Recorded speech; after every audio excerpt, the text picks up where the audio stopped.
Joanne's POV. It was my birthday. After Derek's childhood friend smashed a cake into my face, covering me from head to toe in frosting, I looked him straight in the eye. "I want to break up," I said, barely holding it together. The hand he had extended to help his precious childhood sweetheart wipe off the whipped cream finally froze in midair. That was it. A flicker. A pause. The only reaction I got. Then Derek glanced at me with disapproval. "Joanne, do you seriously have to kill the mood right now?" he said, annoyed. I looked at Derek, standing shoulder to shoulder with Melody, and all I felt was exhaustion. Not anger or shock, just a deep, bone-deep tiredness. I wiped the frosting off my face and said calmly, "Derek, I really don't think there's any point anymore. Let's just end it." That got Derek's attention. He caught up to me and grabbed my wrist, his whole attitude turning cold and defensive. "Joanne, Melody was just messing around. Do you really have to blow this out of proportion and start talking about breaking up?" My face was smeared with cream, and my carefully done makeup and hair were completely ruined. Even the moment I had been looking forward to, which was blowing out the candles, was now just a joke. I found myself laughing at my own anger, pulling my hand away from Derek. "I'm not joking," I said firmly. "Derek, I'm dead serious.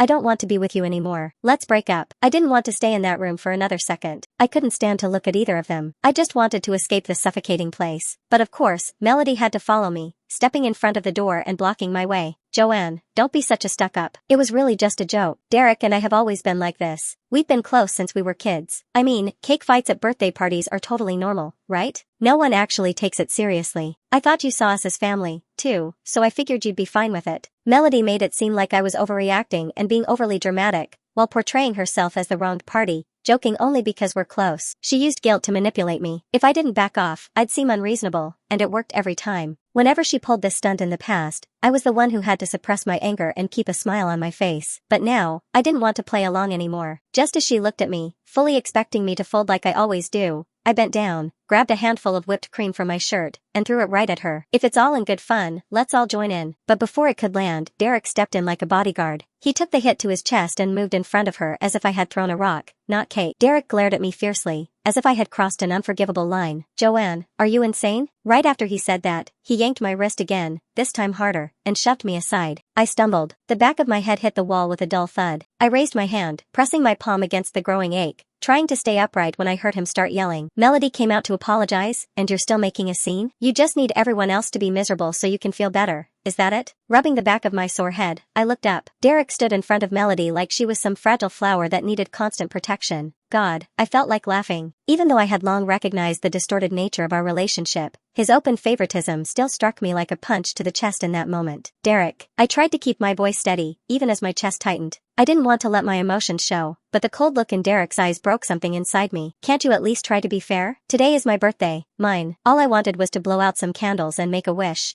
Instead, your so-called childhood friend smashed a whole cake into my face, and when you saw I was upset, you didn't even blink. You just laughed and called it a joke, because it was her." I looked him straight in the face and asked directly, "If it was really just a joke, then why can't I joke back?" Joanne's POV. "Because you knew she got all dressed up today to look pretty and steal the spotlight. You knew she would have cried if she ended up covered in frosting, and you couldn't bear to see that happen. That's why you didn't want. No, you flat out refused to let Melody be humiliated." I felt a tightness in my chest as I poured out the words I always wanted to ask. "What about me, Derek? I'm your damn girlfriend. Do I deserve this?" Tears were already streaming down my cheeks, hot and relentless. They mixed with the sticky frosting smeared across my face. I probably looked like a total wreck, but I didn't care anymore. Derek was my boyfriend. The man I'd loved for 5 years, the one who'd told me he wanted to marry me and build a future with me, had just stood there while his childhood friend shoved a cake in my face as if it was a joke. And just like that, I was replaced, ignored, and pushed aside like I was some side character in my own relationship. Why? Why the hell did it have to be like this? I yelled, demanding that Derek give me something to understand this. I kept asking if loving him meant I agreed to be hurt like this. Was that the trade-off? Was this my punishment for trusting him? For a moment, I saw a flicker of guilt in his eyes, but he remained still. Because, of course, Melody had already stepped forward, ready to play her part. The perfect little victim that she was, her eyes were red as if she'd been crying too. "Joanne, I didn't know you hated me that much," she said, soft as glass. "I never thought of you as a rival. I really hoped we'd get along. Even if you and Derek ever broke up, I still wanted us to be friends."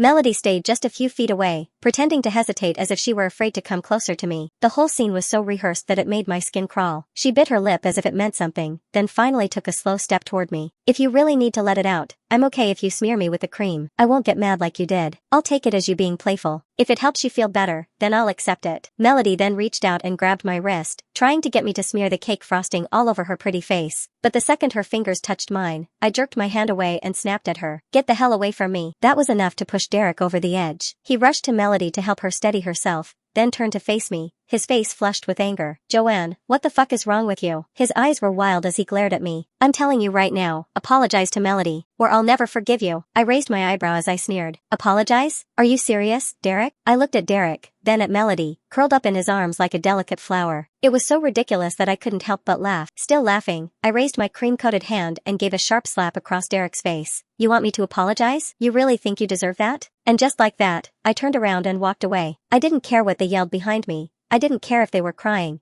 and I didn't care about whatever crazy drama happened in that room after I left. All I could feel was this raging, raw pain swirling in my chest like a storm I couldn't outrun. By the time I finally got home, my whole body was shaking. Just when I thought I could finally catch my breath, I realized the water in my apartment had been turned off. That was it. I broke. I collapsed onto the couch and lost control. Loud, gut-wrenching sobs that took my breath away. I cried until my voice was gone, until everything inside me felt like it had turned to ash. And then, my phone buzzed. A WhatsApp video call. My best friend's name lit up the screen. The moment I saw Angela's face, everything I had worked so hard to hold back burst out. The tears came harder than before, and my entire body trembled. Angela said nothing. She drove to pick me up, visibly angrier than ever before. Throughout the drive, she expressed her frustration with Derek, blaming his parents without hesitation. When we arrived at her place, she didn't hesitate. She quickly took off my ruined, frosting-covered dress and threw it straight into the trash, as if it were radioactive. Then Angela looked me dead in the eyes and said directly, "Joanne, your life starts over right now. Got it?" Dressed in her oversized pajamas, standing in the middle of her living room with her arms crossed and a fiery look in her eyes, my best friend seemed ready to burn the entire world down for me. We exchanged glances for a moment before both of us burst into laughter, and at that moment everything began to change. Joanne's POV. I kept telling myself, "Joanne, it's really over this time. You and Derek? Done for good." To help me move on, Angela threw me a second birthday celebration, one that finally felt like it was truly mine. She booked the largest private room she could find and invited only our people.